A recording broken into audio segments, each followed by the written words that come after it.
మీకు తెలుసో లేదో కానీ నెయ్యి చేయడం కూడా ఒక ఆర్ట్ అండి. అంటే నెయ్యి ఎవరు చేయరా, ఎవరికి రాదా అనుకోవచ్చు.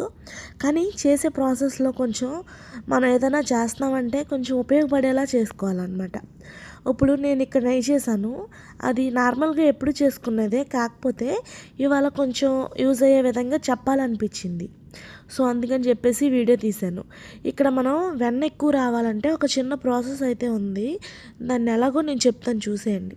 మనం ఫస్ట్ తీసుకునే పాలు హాఫ్ లీటర్ తీసుకున్న వారానికి పావు లీటర్ నెయ్యి చేసుకోవచ్చండి.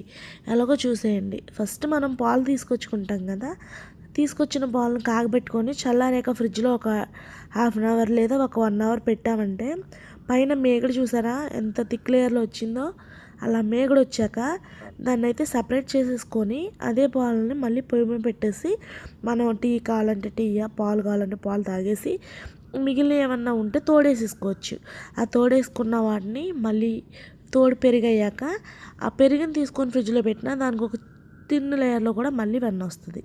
సో ఇవన్నీ పెట్టేశాక ఇంకా మామూలుగా మనం పెరుగుత్తుగా తినకుండా కొంతమంది మజ్జిగ చేసుకుంటారు కదా, ఆ ఫ్రిడ్జ్లో పెరుగుని మజ్జిగ చేసుకున్న దానిలో కూడా కొంచెం వెన్న వస్తుంది. ఆ వెన్న అన్నీ ఒక దాంట్లో స్టోర్ చేసుకున్నదే ఈ వెన్న అనమాట. ఇక్కడ దీన్ని అయితే నేను ఇక్కడ 2 సార్లు కింద మిక్సీ చేసేసి చక్కగా కొన్ని మెంతులు వేసేసి నెయ్యి అయితే ప్రిపేర్ చేశా. చాలా అంటే చాలా బాగుంది. వీడియో నచ్చితే లైక్ చేసుకోండి.